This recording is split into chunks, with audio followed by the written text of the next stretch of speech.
اعوذ باللہ من الشیطان الرجیم بسم اللہ الرحمن الرحیم ما کان اللہ لیذر المؤمنین علی ما انتم علیہ حتی یمیز الخبیث من الطیب وما کان اللہ لیطلعکم علی الغیب ولکن اللہ یجتبی من رسلہ من یشاء فآمنوا باللہ والرسل وإن تؤمنوا وتتقوا فلكم أجر عظيم ولا يحسبن الذين يبخلون بما آتاهم الله من فضله هو خيرا لهم بل هو شر لهم سيطوقون ما بخلوا به يوم القيامة وَلِلَّهِ مِيرَاثُ السَّمَاوَاتِ وَالْأَرْضِ وَاللَّهُ بِمَا تَعْمَلُونَ خَبِيرٌ صدق اللہ مولانا العلی العظیم وبلغنا نبیہ ورسولہ الکریم۔ محترم احباب، ان آیات مبارکہ کے حوالہ سے کچھ گزارشات میں کل کے درس میں عرض کر چکا ہوں۔ آیات مبارکہ کا مختصر مفہوم بھی عرض کر چکا ہوں، اور ان آیات مبارکہ سے جو پہلی آیت مبارکہ ہے اس سے جو کچھ لوگ نبی اکرم صلی اللہ علیہ وآلہ وسلم کو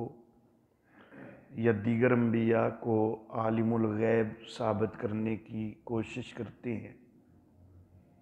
تو اس حوالہ سے بھی چند گزارشات گزشتہ درس میں عرض کر چکا ہوں۔ آیات مبارکہ کے 4 سلسلے ذکر کیے جا چکے ہیں۔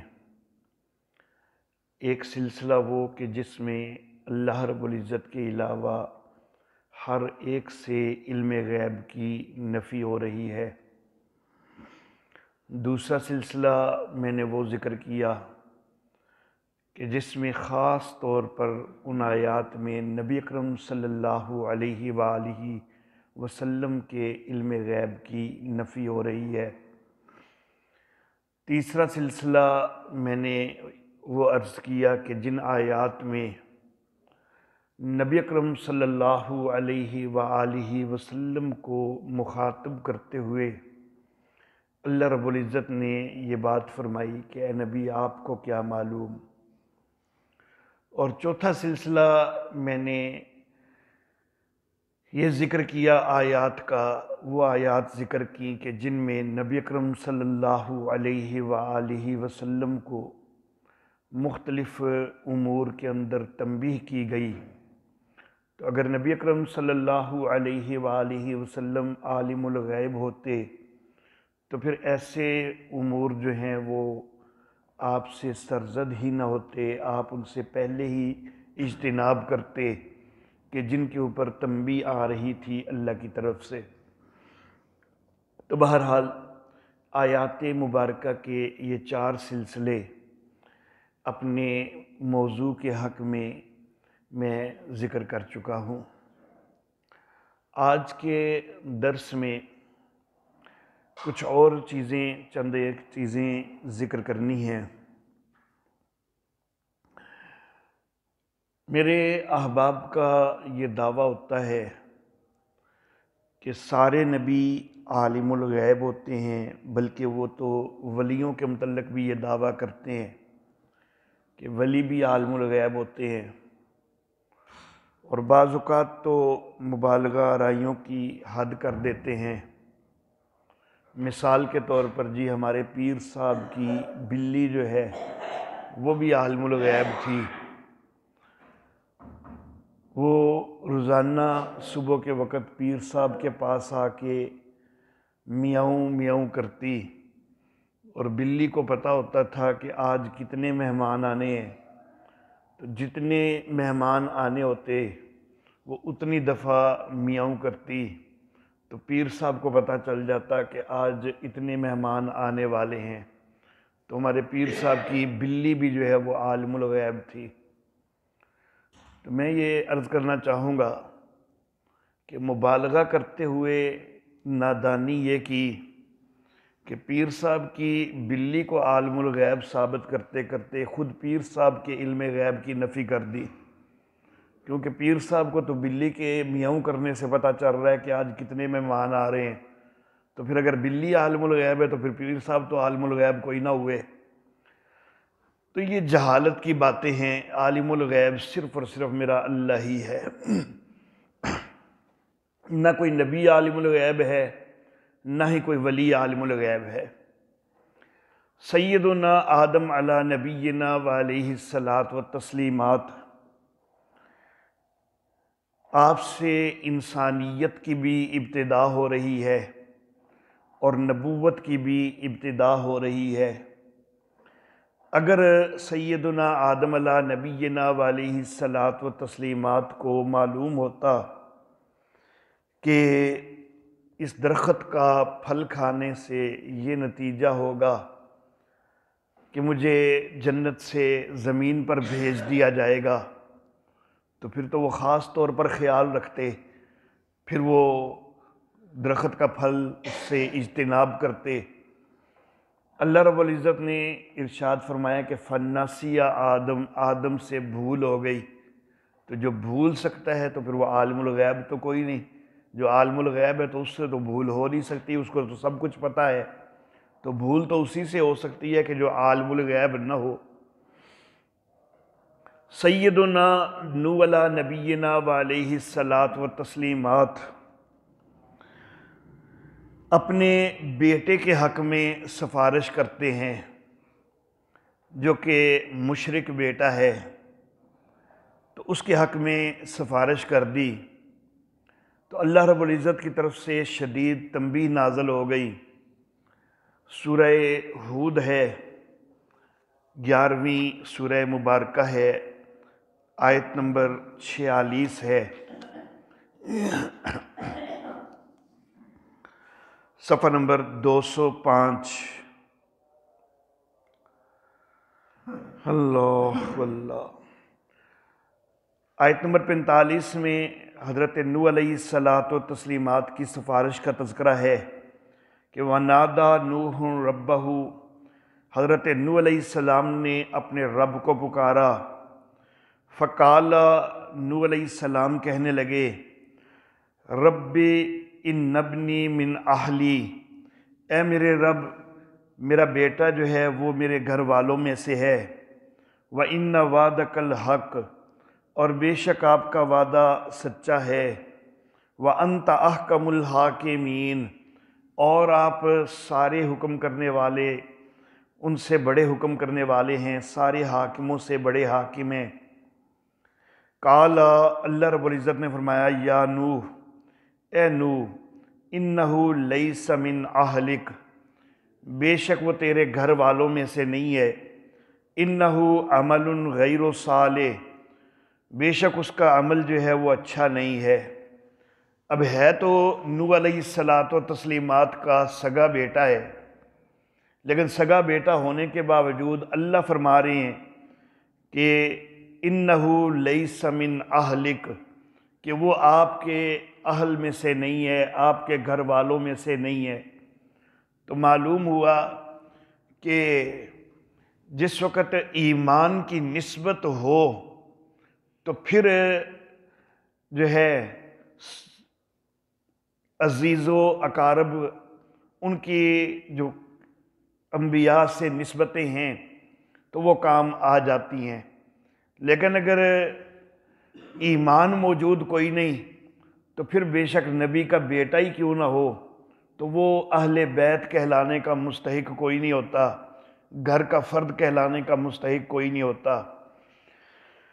تو انہو لیس من اہلک، بے شک وہ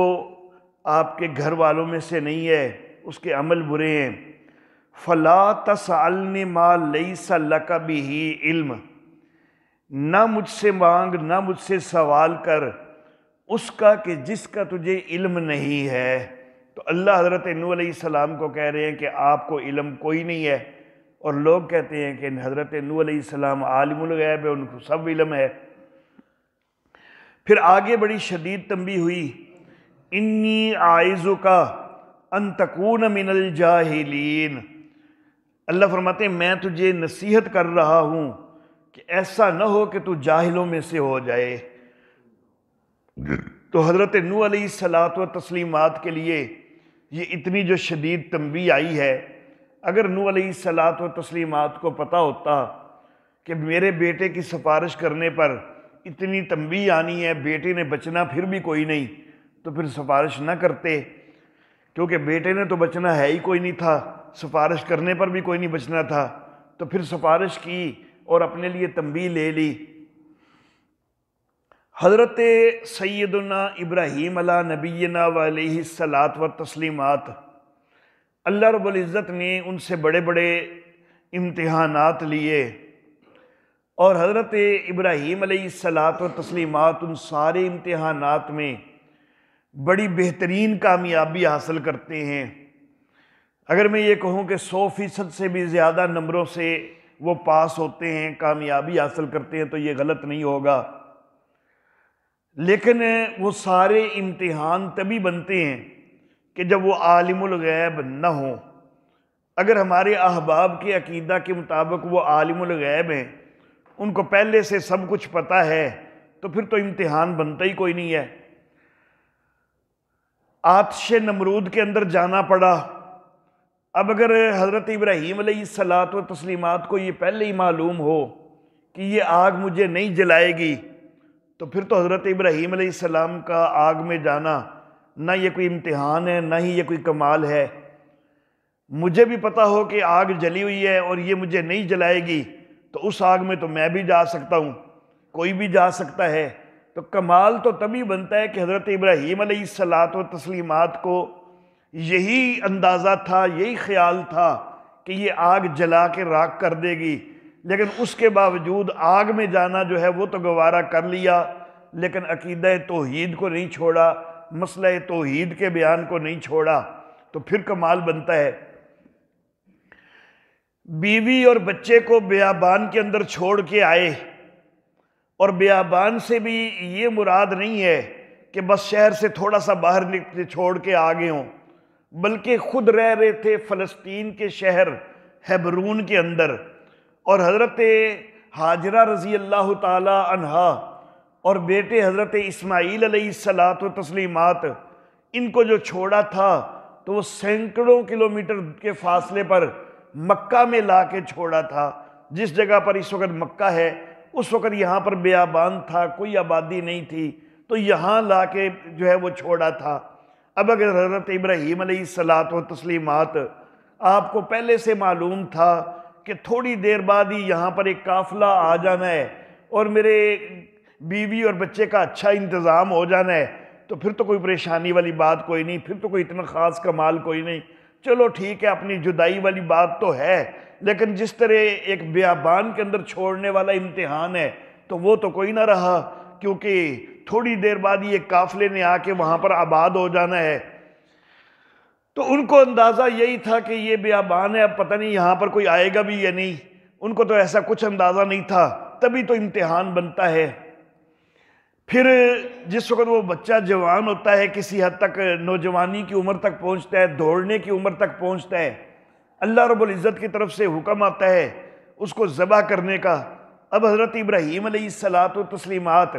سیدنا اسماعیل علیہ الصلاۃ والتسلیمات کے گرے پہ چھری چلا رہے ہیں۔ اب اگر مجھے بھی معلوم ہو کہ میرے چھری چلانے سے میرا بیٹا ذبح کوئی نہیں ہوگا، تو پھر تو میں بھی چلا سکتا ہوں، پھر تو کوئی معاملہ ہی کوئی نہیں ہے، پھر تو کوئی بھی اپنے بیٹے کے گلے پہ چھری چلا سکتا ہے۔ لیکن حضرت ابراہیم علیہ الصلاۃ والتسلیمات کو یہی اندازہ تھا کہ وہ ذبح ہو جائے گا، اس کے باوجود جو ہے وہ چھری چلائی ہے، تو پھر کمال ہے۔ خود حضرت اسماعیل علیہ الصلاۃ والتسلیمات اس وقت اللہ کے ولی تھے، مستقبل میں اللہ کے نبی بننے والے تھے، اور اگر آپ کے عقیدے کے مطابق وہ ولایت کے اندر بھی عالم الغیب تھے، ولی ہوتے بھی عالم الغیب تھے، تو جو پھر چھری چلوانے کے لیے تیار ہو گئے تو وہ بھی پھر کوئی کمال نہ بنا، کیونکہ پہلے ہی پتا تھا کہ چھری نے چلنا کوئی نہیں، میں نے ذبح ہونا کوئی نہیں۔ تو یہ عقیدہ جو ہے یہ انبیاء کرام علیہم السلام ان کے کمالات کا انکار کرنے کا سبب بنتا ہے۔ یہ کوئی ان کے درجے کو بڑھاتا نہیں ہے، یہ ان کے درجے کو کمزور کرتا ہے۔ حضرت سیدنا ابراہیم علیہ الصلاۃ والتسلیمات فرشتے انسانی شکل میں آئے ہیں، اور ان کے اندر وہ جبریل امین بھی موجود ہیں کہ جو پہلے بھی آتے رہے ہیں، وہی لے کے آ رہے ہیں مسلسل، تو وہ بھی موجود ہیں، لیکن اب ایک نئی شکل میں آئے ہیں۔ تو حضرت ابراہیم علیہ الصلاۃ والتسلیمات نے کوئی نہیں پہچانا، بچھڑا بھون کے لے آئے۔ جس وقت دیکھا کہ یہ کھاتے نہیں تو پھر پریشان بھی ہوئے، پھر فرشتوں نے اپنا تعارف کروایا تو تب پتہ چلا اب فرشتے سامنے موجود تھے۔ لوگ تو معاملہ کرتے ہیں کہ جی عالم الغیب ہے، یہاں پر تو معاملہ غیب کا بھی کوئی نہیں، فرشتے تو سامنے موجود ہیں۔ تو یہاں سے تو پتہ چلا کہ نبی عالم الشہادت بھی اتنے ہی ہوتے ہیں کہ جتنا ان کو اللہ کی طرف سے بتا دیا جائے۔ فرشتے سامنے موجود ہیں لیکن اپنی اصل حیت میں، شکل میں موجود نہیں، ایک ایسی شکل میں ہیں کہ جس میں حضرت ابراہیم علیہ السلام نہیں پہچان رہے، کیونکہ اللہ نے نہیں بتلایا کہ یہ فرشتے ہیں، اور فرشتوں نے خود بھی تعارف نہیں کروایا۔ تو جب تک تعارف کوئی نہیں ہوا تو پھر تو وہ عالم الشہادت بھی ثابت کوئی نہ ہوئے پوری طرح۔ اللہ اللہ۔ پھر یہی فرشتے سیدنا لوط علیہ نبینا علیہ الصلاۃ والتسلیمات کے پاس بھی جاتے ہیں، اور حضرت لوط علیہ الصلاۃ والتسلیمات اپنی قوم کی گندی حرکتوں کی وجہ سے پریشان ہو جاتے ہیں ان فرشتوں کے حوالے سے کہ یہ فرشتے جو کہ ان کے پاس نوجوانوں کی شکل میں آئے تھے، خوبصورت نوجوانوں کی شکل میں، اور قوم کے لوگ جو ہیں وہ انتہائی گندی حرکتوں میں مبتلا تھے۔ حضرت لوط علیہ الصلاۃ والتسلیمات کی قوم کا جو برا فعل ہے، عام طور پر لوگ اس کے لیے لواطت کا لفظ استعمال کرتے ہیں، اور جو اس کا مرتکب ہوتا ہے اس کو لوگ لوطی کہہ دیتے ہیں۔ میں یہ عرض کرنا چاہوں گا کہ یہ نادانستگی میں توہین ہو رہی ہے۔ لواطت کا لفظ یہ بھی حضرت لوط علیہ السلام کے نام سے ماخوذ ہے، لوطی کا لفظ جو ہے وہ بھی حضرت لوط علیہ الصلاۃ والتسلیمات کے نام سے کے ساتھ آگے یا نسبت کی لگا کے تو لوطی بنا ہوا ہے۔ تو حالانکہ حضرت لوط علیہ الصلاۃ والتسلیمات وہ تو اس گندگی سے ہمیشہ روکتے رہے، اور ہم نے اس گندگی کا نام ہی ان کے نام پہ رکھ دیا، تو یہ نادانستگی کے اندر بہت بڑی جو ہے وہ توہین ہو رہی ہے حضرت لوط علیہ الصلاۃ والتسلیمات کی۔ اس سے اجتناب ہونا چاہیے، اس فعل کو لواطت نہیں کہنا چاہیے، اور نہ ہی اس کے مرتکب کو لوطی کہنا چاہیے۔ بدفعلی کہا جا سکتا ہے، اغلام بازی کہا جا سکتا ہے، مرتکب کو بدفعل کہا جا سکتا ہے، لیکن یہ لونڈے بازی کا لفظ استعمال کیا جا سکتا ہے، لیکن یہ لوطی یا لواطت کے لفظ جو ہیں ان سے اجتناب کرنا چاہیے۔ یہ توہین آمیز لفظ ہیں، نبی کی توہین ہوتی ہے اس میں کہ نبی کے نام سے ان کو ایسی گندگی کا نام بنا دیا جائے کہ جس سے وہ نبی ساری زندگی روکتا رہا ہے۔ تو بہرحال حضرت لوط علیہ الصلاۃ والتسلیمات کو بھی جب تک فرشتوں نے تعارف کوئی نہیں کروایا، حضرت لوط علیہ الصلاۃ والتسلیمات پریشان ہو رہے ہیں۔ حضرت سیدنا یعقوب علی نبینا علیہ الصلاۃ والتسلیمات کئی سال تک اپنے بیٹے کے لیے پریشان ہوئے ہیں۔ اگر عالم الغیب ہوتے، معلوم ہوتا کہ بیٹا تو خیر و عافیت سے ہے، بلکہ مصر کے اندر اب وہ وزارت تک بھی اس کو مل گئی ہوئی ہے، تو پھر اتنا رو رو کے پریشان ہونے کی کیا ضرورت تھی کہ اپنی آنکھیں تک بھی جو ہے وہ ختم کر بیٹھے، رو رو کے جو ہے وہ بینائی تک بھی چلی گئی۔ حضرت سیدنا موسیٰ علی نبینا علیہ الصلاۃ والتسلیمات 3 دفعہ راستہ بھولے ہیں۔ ایک دفعہ اس وقت بھولے ہیں کہ جس وقت ابھی ولی ہیں، نبی بنائے جانے والے ہیں۔ پہلی وحی جب نازل ہوئی ہے تو وہ کوہ طور پہ نازل ہوئی ہے، اور کوہ طور پہ جو پہنچے تھے تو اس وقت ابھی نبی تو نہیں بنے تھے لیکن ولی تو تھے نا، تو لیکن راستہ بھول کے پہنچے تھے۔ مدین سے جا رہے تھے قاہرہ کی طرف، اور مدین سے قاہرہ کے راستے میں کوہ طور آتا ہی کوئی نہیں ہے، تو راستہ بھول کے کوہ طور پر پہنچے ہیں، اور راستہ بھی کوئی تھوڑا بہت نہیں بھولے کہ کوئی ایک دو گلیوں کا جو ہے وہ فرق لگ گیا ہو، میلوں کا فاصلہ ہے کہ جہاں پر راستہ بھول کے وہ کوہ طور پہ پہنچ گئے ہیں، وہ کئی میل کا فاصلہ بن جاتا ہے۔ تو حضرت موسیٰ علیہ نبینا علیہ الصلاۃ والتسلیمات جب ولی ہیں اور نبوت ان کو بالکل ملنے والی ہیں، اولیاء میں سے سب سے اونچے درجے والے ولی وہی ہوتے ہیں کہ جو بعد میں نبی بنائے جانے والے ہیں، تو جو ایسے ولی بھی نبی جو ہے وہ غیب کوئی نہیں جانتے، تو پھر دیگر ولی کیسے غیب جانتے ہیں؟ دوسرا موقع جب حضرت موسیٰ علیہ الصلاۃ والتسلیمات راستہ بھولے ہیں، جس وقت اپنی قوم کو لے کے، بنی اسرائیل کو لے کے فرعونیوں سے بچ کے نکلے ہیں، تو اس وقت بھی حضرت موسیٰ علیہ نبینا علیہ الصلاۃ والتسلیمات راستہ بھولے ہیں۔ دیکھیں، ہم یہاں قلعہ دیدار سنگھ میں رہ رہے ہیں، بچپن سے ہم یہاں رہ رہے ہیں، تو ہمیں معلوم ہے کہ قلعہ دیدار سنگھ کے ادھر شمالی سمت میں ایک نہر جو ہے وہ بہتی ہے، ایک چھوٹی سی نہر ہی ہے نا، تو ہم سب کو پتا ہے کہ قلعہ دیدار سنگھ کی شمالی سمت میں نہر بہتی ہے۔ پھر اس نہر کا پل کہاں پر ہے اس کا بھی ہمیں پتا ہے کہ وہ بطالہ روڈ سے جائیں گے تو پھر پل پہ پہنچیں گے، اگر اسی یہ مسجد والے روڈ سے سیدھا جائیں گے تو پھر پل پر نہیں پہنچیں گے، پل پر جانے کے لیے پھر ادھر مڑنا پڑے گا، یہ سارا کچھ ہمیں معلوم ہے نا، حالانکہ ہے تو صرف ایک چھوٹی سی نہر۔ تو موسیٰ علیہ الصلاۃ والتسلیمات قاہرہ میں تھے، اور قاہرہ کے شمال کے مشرق کی سمت میں جدھر موسیٰ علیہ الصلاۃ والتسلیمات نے سفر کیا ہے، تو مشرق کی سمت میں پورا سمندر تھا، صرف چھوٹی سی کوئی نہر نہیں تھی، پورا سمندر تھا۔ اب پورا سمندر ادھر موجود ہے، بچپن سے اسی علاقے میں جوانی تک کا دور گزارا ہے، پھر جوانی میں 10 سال کے لیے مدین گئے ہیں، لیکن واپس آ کر پھر کئی سال سے اسی جگہ پہ رہ رہے ہیں۔ تو کیا آپ کو پتا کوئی نہیں تھا کہ آگے بحیرہ کلزم موجود ہے، جس کو بحیرہ احمر بھی کہتے ہیں؟ تو اصل معاملہ یہ ہے کہ بحیرہ کلزم وہ اس سے تھوڑا آگے جا کے اس کی وہ شاخ ختم ہو جاتی ہے، اور خیال یہی تھا کہ اس جگہ سے جہاں سے وہ ختم ہوتی ہے اس کے آگے خشکی ہے، تو اس خشکی میں سے نکلیں گے، خیال تو یہ تھا۔ لیکن چونکہ رات کے وقت نکلے ہیں اور بڑی تیزی کے ساتھ نکلے ہیں، پیچھے فرعونیوں کا بھی خدشہ موجود ہے، تو راستہ بھول کے تو وہ سمندر کے اوپر جا پہنچے ہیں۔ جس طرح ہمیں پتا ہے کہ نہر کا پل کس طرف ہے، تو اگر وہ صحیح جاتے تو وہ خشکی والی جگہ کی طرف سے جاتے نا، لیکن وہ اس خشکی والی جگہ کے مقابل نہیں پہنچے، بلکہ راستہ بھول کے بحیرہ کلزم کے کنارے جا پہنچے، اور پہنچے بھی ایسی جگہ کہ جہاں سے پھر اس خشکی کی طرف جانے کی طرف بھی راستہ کوئی نہیں، بلکہ ادھر بھی پانی موجود ہے، تو یہاں پر بھی راستہ بھولے ہیں۔ تیسرا مقام جب حضرت خضر علیہ نبینا علیہ الصلاۃ والتسلیمات سے ملاقات ہوئی ہے، اللہ رب العزت نے 2 نشان بھی بتائے تھے۔ اگر عالم الغیب ہیں تو اول تو نشان بتانے کی ضرورت ہی کوئی نہیں ہوتی، لیکن اللہ نے 2 نشان بھی بتائے۔ ایک نشان یہ کہ 2 سمندر وہاں پر آ کے مل رہے ہیں، کوئی چھوٹا موٹا نشان تو نہیں ہے، 2 سمندروں کا آپس میں میل ہو رہا ہے۔ اور دوسرا نشان کہ مچھلی مردہ آپ نے رکھنی ہے، وہ زندہ ہو کے جو ہے وہ دریا کے اندر، سمندر کے اندر اپنا راستہ بنا لے گی۔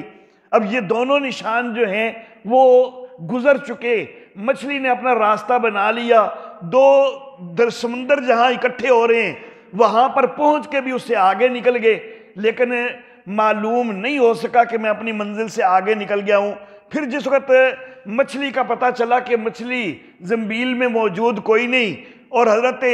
یوشع نے جو ہے وہ اظہار کیا کہ مجھے بھول ہو گئی، میں آپ کو بتانا جو ہے وہ بھول گیا، وہ تو مچھلی تو پیچھے ہی جو ہے وہ سمندر کے اندر جا چکی تھی۔ پھر حضرت موسیٰ علیہ السلام واپس آئے۔ اب جب واپس آئے ہیں نا، تو اللہ رب العزت نے قرآن حکیم میں ذکر کیا ہے کہ اپنے قدموں کے نشانوں کو دیکھتے ہوئے واپس آئے، تاکہ پھر راستہ بھول نہ جائیں۔ تو جو راستہ بھول جائیں وہ عالم الغیب تو نہیں ہوتے۔ پھر حضرت خضر علیہ الصلاۃ والتسلیمات سے جب ملاقات ہوئی ہے تو موسیٰ علیہ الصلوۃ و تسلیمات کئی سوال کرتے ہیں، بار بار قرآن حکیم میں 3 واقعات ذکر ہوئے ہیں۔ موسیٰ علیہ السلام ان کے اوپر خاموش تک نہیں رہ پا رہے۔ اگر غیب دان ہیں، موسیٰ علیہ السلام عالم الغیب ہیں، تو پھر خاموشی سے ان کو سب کچھ پتا ہوتا کہ حضرت خضر یہ کیوں کر رہے ہیں۔ حضرت خضر کو اللہ بتا دیتے ہیں اس چیز کا تو ان کو پتا ہے، حضرت موسیٰ علیہ السلام کو نہیں بتایا تو نہیں پتا۔ تو جتنا اللہ بتائے نبیوں کو اتنا ہی علم ہوتا ہے۔ حضرت خضر کو اللہ نے ان چیزوں کا علم دے دیا تھا، ان کو پتا چل رہا تھا، حضرت موسیٰ علیہ السلام کو نہیں پتا چل رہا تھا۔ پھر حضرت خضر علیہ الصلوۃ و تسلیمات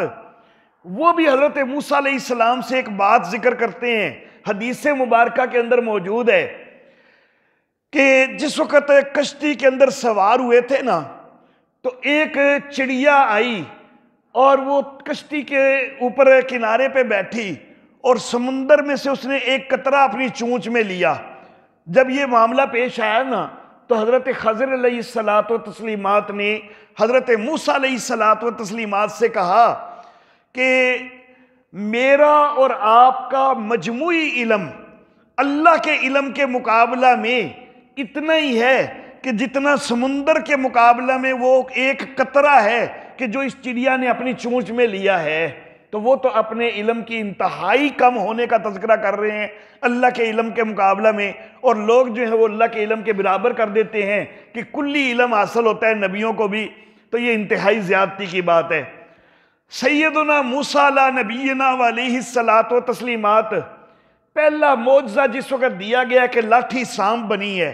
تو اپنے ہی معجزے کو دیکھ کے ڈر گئے ہیں۔ اگر معلوم ہوتا، عالم الغیب تھے کہ یہ لاٹھی جو ہے یہ میری سانپ بنی ہے اور میں اس کو پکڑوں گا دوبارہ لاٹھی بن جائے گی، تو پھر خود ہی اپنے معجزے کو دیکھ کے ڈر تو نہ جاتے۔ حضرت سیدنا سلیمان علیہ نبینا علیہ الصلوۃ و تسلیمات ہدہد غیب ہے تو ان کو علم کوئی نہیں ہو رہا کہ وہ کہاں ہے، بلکہ وہ کہتے ہیں کہ پتہ نہیں یہی کسی اوٹ میں ہے یا پھر وہ محفل میں موجود بھی کوئی نہیں۔ گویا کہ ان کو خود اپنی محفل کا بھی پورا علم کوئی نہیں، اپنے دربار کے اندر کون کون موجود ہے اس کا بھی ان کو پورا علم کوئی نہیں۔ وہ کہہ رہے ہیں کہ ہو سکتا ہے یہی کسی جانور وغیرہ کے پیچھے کسی اوٹ کے اندر یہیں پہ موجود ہو، اور یا پھر وہ یہاں پر موجود ہی کوئی نہیں۔ تو ان کو تو یہ بھی کوئی یقینی علم کوئی نہیں کہ ہدہد اس محفل میں موجود ہے یا نہیں ہے، اور ہدہد بھی کوئی بہت زیادہ دور کوئی نہیں تھا، وہ واپس آ رہا تھا، اس کے باوجود قریب ہی تھا وہ، پھر بھی حضرت سلیمان علیہ السلام کو معلوم کوئی نہیں تھا۔ اور پھر حضرت سلیمان علیہ السلام کو ایک پوری مملکت کا علم کوئی نہیں ہے جو کہ پڑوس کے اندر رہ رہی ہے اور وہ سورج پرستی کے اندر مبتلا ہے، ان کی ملکہ کا علم کوئی نہیں، اس پوری سبا قوم سبا کا علم کوئی نہیں۔ تو پھر عالم الغیب تو نہ ہوئے، اپنی ریاست کے ساتھ ہی ایک مملکت ہے، پورا ایک ملک ہے، پوری اس کے اندر قوم بستی ہے، ان کی ایک ملکہ ہے جو ان کے اوپر حکومت کر رہی ہے۔ سارے معاملے سے حضرت سلیمان علیہ الصلوۃ و تسلیمات بے خبر ہیں۔ ایک ہدہد آ کے بتاتا ہے تو پھر جا کے پتہ چلتا ہے، تو پھر عالم الغیب تو نہ ہوئے۔ حضرت سیدنا یونس علیہ نبینا علیہ الصلوۃ و تسلیمات مچھلی کے پیٹ کے اندر چلے گئے تھے۔ اگر ان کو معلوم ہوتا کہ اس وقت میری ہجرت اللہ رب العزت کو منظور کوئی نہیں تو پھر وہ ہجرت نہ کرتے، تو مچھلی کے پیٹ میں نہ جانا پڑتا۔ حضرت عزیر علیہ نبینا علیہ الصلوۃ و تسلیمات 100 سال تک اللہ نے وفات دی ہے، لیکن وہ 100 سال کی مدت کو کیا سمجھیں کہ دن یا دن کا کچھ حصہ ہے۔ تو اگر وہ عالم الغیب ہیں تو پھر تو ان کو پتہ ہونا چاہیے تھا کہ میں یہاں 100 سال تک جو ہے فوت شدہ یہاں پر موجود رہا ہوں، لیکن ان کو معلوم کوئی نہیں۔ تو یہ مختلف انبیاء کرام علیہم السلام کے واقعات یہ سارے ظاہر کرتے ہیں کہ نبی عالم الغیب کوئی نہیں ہوا کرتے۔ خود نبی اکرم صلی اللہ علیہ وآلہ وسلم بدر کی ساری رات رو رو کے دعائیں کر رہے ہیں۔ اگر عالم الغیب ہیں اور پتہ ہے کہ صبح فتح ہی فتح ہے تو پھر ساری رات اس طرح گریہ و زاری کی تو ضرورت کوئی نہیں۔ صحابہ کرام بھی پریشان ہو رہے ہیں، حضرت ابوبکر صدیق رضی اللہ تعالیٰ عنہ وہ انتہائی پریشان ہو کے کہتے ہیں کہ آقا بس کر دیجئے، یقیناً اللہ نے آپ کی سن لی ہے۔ تو یہ اتنا پریشان ہونے کی کیا ضرورت تھی؟ صبح جس وقت اللہ نے بتایا ہے نا، تو اتنا بھی بتا دیا کہ کون سا کافر کس جگہ پہ مرے گا۔ نبی اکرم صلی اللہ علیہ وسلم نے غزوہ شروع ہونے سے پہلے صحابہ کرام کو بتا دیا کہ یہاں پہ ابو جہل مرے گا، یہاں عتبہ مرے گا، یہاں شیبہ مرے گا، لیکن رات کو نہیں بتایا اللہ نے، تو کچھ بھی پتہ نہیں ہے۔ اس وقت یہ بھی نہیں پتا کہ فتح ملے گی یا نہیں ملے گی، بلکہ دعائیں کر رہے ہیں کہ یا اللہ یہ مٹھی بھر لے کے آیا ہوں، اگر یہ بھی ہلاک ہو گئے تو یا اللہ تیرا نام لینے والا کون ہوگا۔ بئر معونہ کے حادثہ کے اندر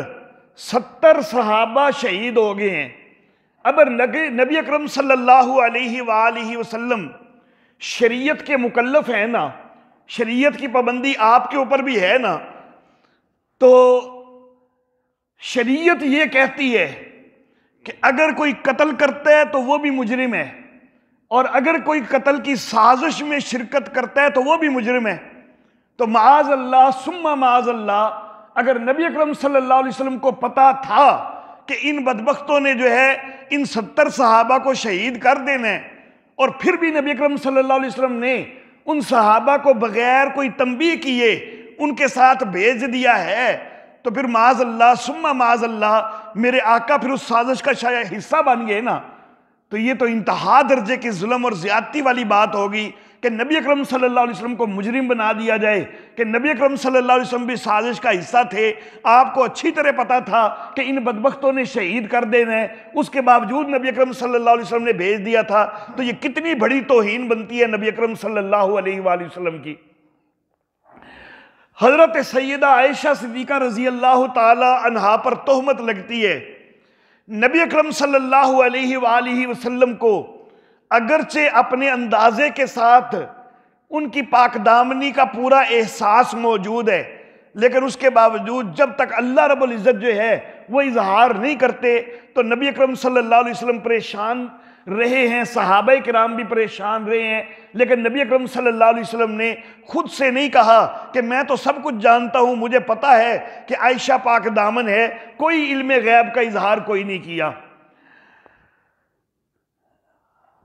عبداللہ بن ابی نے ایک غزوے سے واپسی پر بکواس کر دی، ایک جھگڑا ہو گیا تھا انصار اور مہاجرین کے درمیان، آپس میں بعض اوقات تلخیاں ہو جایا کرتی ہیں،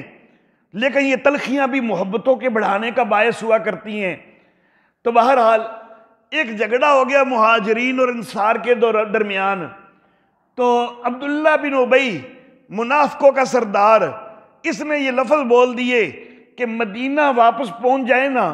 تو عزت والے ذلیل لوگوں کو نکال باہر کریں گے۔ تو معاذ اللہ ثم معاذ اللہ نبی اکرم صلی اللہ علیہ وسلم کو اور مہاجر صحابہ کو ذلیل لوگ قرار دیا۔ حضرت زید بن ارقم رضی اللہ تعالی عنہ، انہوں نے اس کی گفتگو سن لی، لیکن وہ چھوٹے بچے تھے، انہوں نے اپنے چچا کو بتایا، چچا نے جا کے نبی اکرم صلی اللہ علیہ وسلم کو بتلا دیا۔ اب جس وقت نبی اکرم صلی اللہ علیہ وسلم کو اطلاع مل گئی، پہنچتے پہنچتے عبداللہ بن ابی تک بھی بات پہنچ گئی، وہ آیا اور آ کے تعویلیں کرنے لگ گیا کہ میں نے تو ایسا کچھ نہیں بولا وغیرہ وغیرہ، قسمیں کھانے لگ گیا۔ تو وہ چونکہ ایک بڑا آدمی تھا، حضرت زید بن ارقم جو ہیں وہ چھوٹے بچے تھے، اور وہ عبداللہ بن ابی کا اثر و رسوخ بھی تھا، تو کئی صحابہ بھی کہنے لگے کہ وہ جب قسمیں کھا رہا ہے تو شاید وہ ٹھیک ہی کہہ رہا ہوگا۔ تو نبی اکرم صلی اللہ علیہ وآلہ وسلم نے بھی جو ہے وہ خاموشی اختیار کر لی، اور اس کو کوئی سزا وغیرہ جو ہے وہ نہیں دی، بلکہ اس کی بات کے اوپر خاموش ہو گئے اور کوچ کا حکم دے دیا۔ حضرت زید بن ارقم رضی اللہ تعالی عنہ وہ دل میں بڑے پریشان ہو گئے کہ نبی اکرم صلی اللہ علیہ وسلم نے شاید ان کی عبداللہ بن ابی کی بات کو جو ہے وہ درست مان لیا ہوا ہے، تبھی جو ہے عبداللہ بن ابی کو کچھ نہیں کہا اور آگے چلنے کا حکم دے دیا ہے۔ تو میرے متعلق تو پھر نبی اکرم صلی اللہ علیہ وسلم کا ذہن خراب ہو گیا ہوگا، مجھے تو پھر وہ مجرم سمجھ رہے ہوں گے کہ میں نے کوئی جھوٹا الزام لگا دیا عبداللہ بن ابی پر۔ تو حضرت زید بن ارقم اپنے دل میں بڑے پریشان ہیں، لیکن بعد میں اللہ رب العزت نے وحی کے ساتھ معاملہ سارا کھول کے رکھ دیا، اور نبی اکرم صلی اللہ علیہ وسلم کو پتہ چل گیا کہ وہ عبداللہ بن ابی جو قسمیں کھا رہا تھا وہ جھوٹی قسمیں کھا رہا تھا۔ تو اگر عالم الغیب ہوتے تو جس وقت عبداللہ بن ابی قسمیں کھا رہا تھا تو اسی وقت کہتے کہ قسمیں کھانے کی ضرورت کوئی نہیں ہے، میں تو عالم الغیب ہوں، مجھے اچھی طرح پتا ہے کہ تم نے یہ بکواس کی ہے۔ لیکن ایسا نبی صلی اللہ علیہ وسلم نے کچھ نہیں کہا، حضرت زید کے حق میں کوئی لفظ نہیں بولے نبی اکرم صلی اللہ علیہ وسلم۔ اللہ اللہ، غزوہ تبوک کے موقع پر جب آپ جا رہے ہیں تو آپ ایک مسجد بنائی گئی تھی جس کو بعد میں مسجد زرار کا نام دیا گیا، تو آپ یہ وعدہ کر گئے تھے کہ واپسی پہ آ کے میں اس مسجد کا افتتاح کروں گا، ایک نماز یہاں پر پڑھاؤں گا۔ اب اگر نبی اکرم صلی اللہ علیہ وسلم کو پتا تھا کہ یہ مسجد جو ہے اس کو تو اللہ نے واپس پہنچنے سے پہلے گرانے کا راستے میں ہی حکم دے دینا ہے، اور اس کی بنیاد جو ہے وہ تو سازش کے اوپر رکھی گئی ہے، تقوی پر اس کی بنیاد ہی کوئی نہیں، تو نبی اکرم صلی اللہ علیہ وسلم کیسے وعدہ کرتے؟ تو بہرحال یہ چند واقعات نبی اکرم صلی اللہ علیہ وسلم کی زندگی میں نے ذکر کر دیے، اور بھی بڑے سارے واقعات ہیں۔ کئی مواقع پر صحابہ کرام کو جاسوسی کے لیے بھیجا ہے، اگر سب کچھ خود جانتے ہیں تو جاسوسی کے لیے بھیجنے کی ضرورت کوئی نہیں، تو کئی سارے واقعات ہیں۔ بہرحال ان سارے واقعات سے معلوم ہوتا ہے کہ نہ نبی اکرم صلی اللہ علیہ وآلہ وسلم عالم الغیب ہیں، اور نہ ہی سابقہ انبیاء عالم الغیب تھے۔ وآخر دعوانا ان الحمدللہ۔